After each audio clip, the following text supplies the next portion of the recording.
You are powerful. You are more than the addiction. You can do it. Quit smoking now.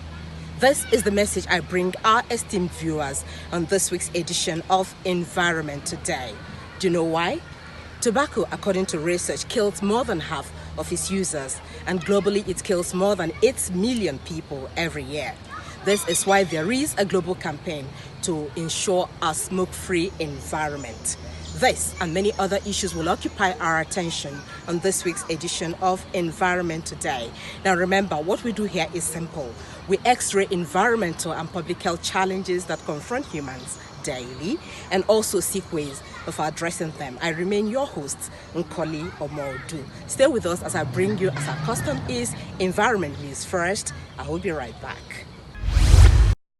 Practitioners in the real estate sector have identified policy somersault and economic instability as some factors that have hampered investment in housing development in Nigeria, a situation which has kept many without shelter, one of the basic needs of man.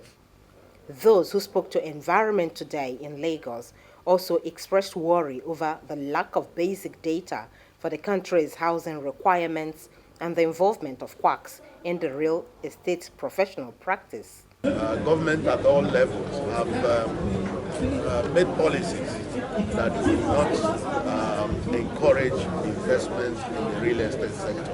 And because we are the mainstream practitioners in real estate area in the world, when such policies affect the real estate sector, we have direct impact on such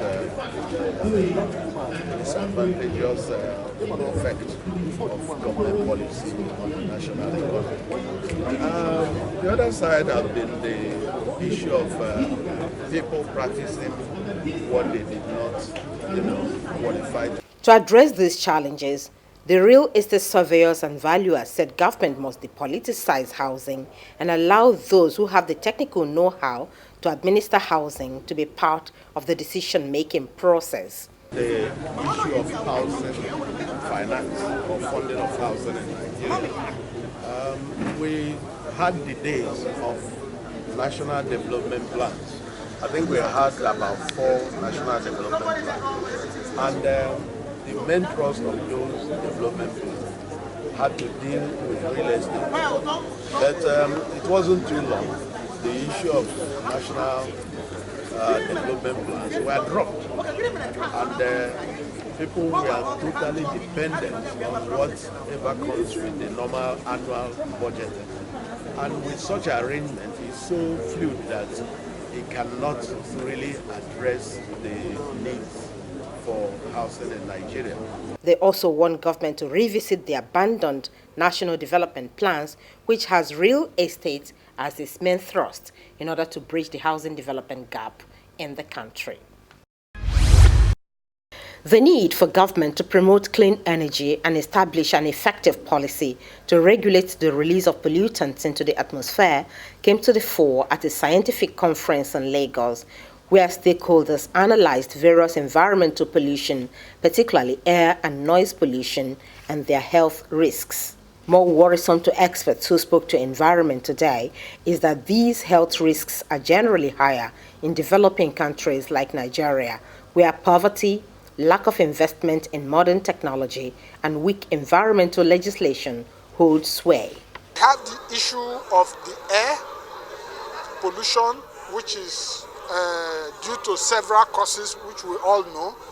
There is also the issue of noise, which is very predominant, particularly in Lagos. And there are many sources of noise. There is also the occupational aspect. Those who are working in places where they are exposed to high levels of noise. These things have gradual, continual damage to the organs, the ear.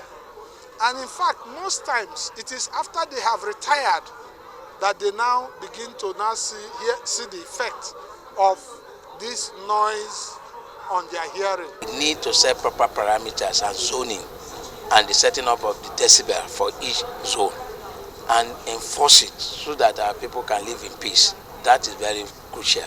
And of course, in other areas, so for example, the discharge or the dumping of waste or sewage into the water, all those ones must be controlled. We must enforce it. It goes on as if there's nothing wrong with it.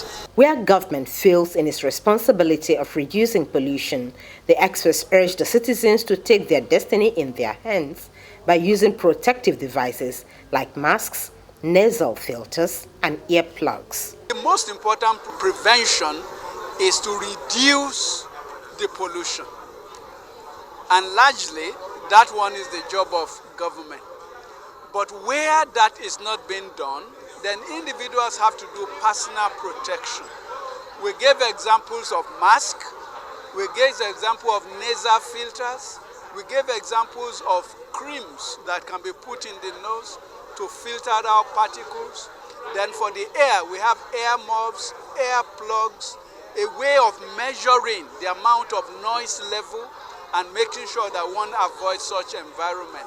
We have seen a rise in cases of allergy, nasal allergy, allergic rhinosinusitis, and we've also seen cases of increase in cases of otitis media. So we felt we should all come together, look at this problem and see the impact. So the essence of this conference is for us to hear from different centers, and then we'll eventually come up with a national study on the impact of pollution in the field of ORM. The policy guidelines generated at this conference is expected to help government reduce the burden of related ear, nose, and throat diseases if successfully implemented.